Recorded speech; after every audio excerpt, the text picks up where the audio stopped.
If you've seen any discussion surrounding MiHoYo's Genshin Impact, one comparison is brought up consistently.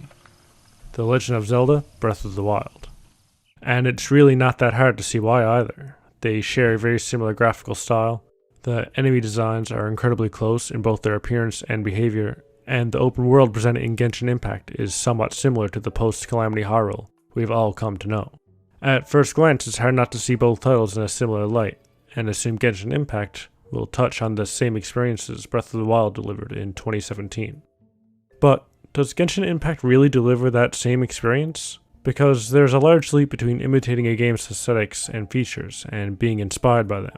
When I think of inspiration in the realm of games criticism, I think of how Super Metroid and Castlevania Symphony of the Night would go on to inspire thousands of developers to create new experiences that called back to those games, and birthed the Metroidvania. So how much does Genshin Impact really take from Breath of the Wild in this context?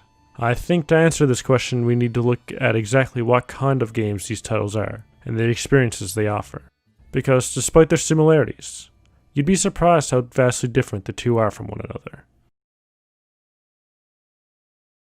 First and foremost, we need to make one thing clear about these two titles. On a fundamental level, these are two completely different games. It wasn't really a secret that this was going to be the case either, with the developers of Genshin Impact outright stating in an interview that though their team was definitely inspired by Breath of the Wild, the two games offered completely different experiences.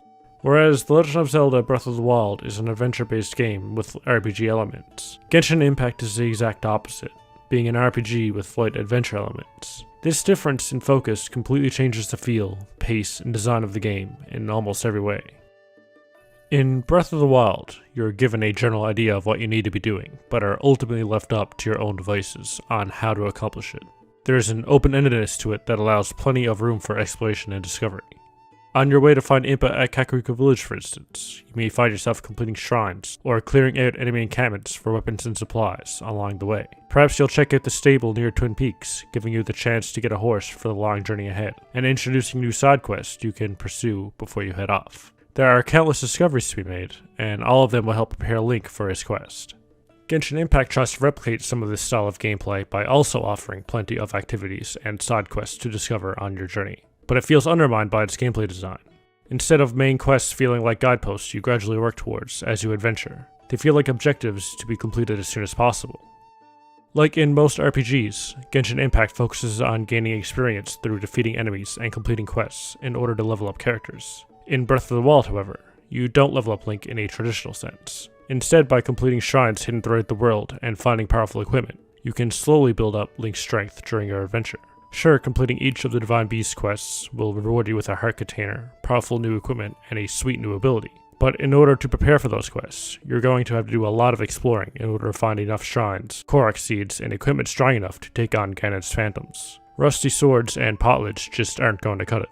So where Breath of the Wild's design emphasizes exploration in order to find all the things you need to take on the tougher challenges, Genshin Impact focuses on completing as many tasks and objectives as possible to grind experience points. This naturally leads the player to want to complete quests as fast as possible in order to get the large experience rewards, making exploration and sidetracking feel more like a distraction than an activity you actively want to spend time doing. In this way, Genshin Impact feels a lot more like a traditional JRPG title along the lines of Dragon Quest or Tales than the adventure-focused Zelda series. Sure, there's an open world to explore, but you are mostly going to want to spend your time completing quests and domains for their superior rewards.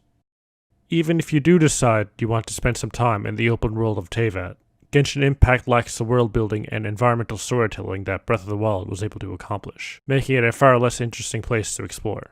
The land of Hyrule is rich in history as you wander the decimated landscape 100 years after the calamity. The ruins speak to the devastation caused that day, and one can begin to piece together what Hyrule might have looked like before it was brought to ruin. Beyond giving us a glimpse into the Hyrule of the past, the environments also tell the story of the events that took place during the calamity. The corpses of long-broken guardians litter the landscape, and show exactly how far they were able to reach. Sites like Fort Hateno tell a story of a difficult battle to save the remaining people of Hyrule. Burnt-out ruins speak of the great amount of loss and suffering the people of Hyrule were subjugated to on that fateful day.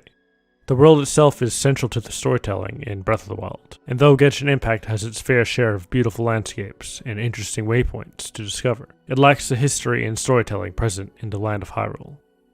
So with this short look at how Breath of the Wild and Genshin Impact treat their open world adventuring, hopefully it's become a little more clear just how different these two titles are from one another. If you are hoping for Genshin Impact to provide a similar experience to Breath of the Wild, while you patiently wait for Nintendo's own sequel, unfortunately it feels more like a new Tales game than a brand new Zelda-like adventure. That's not a bad thing though, and for its price tag, it's certainly worth your shot if that's the type of game you're interested in. If you are anything like me though, and you've been looking for a new world to get whisked away in, adventuring off into its far corners to find all of its secrets, Genshin Impact might not be what you're looking for. Perhaps a different game carries that torch.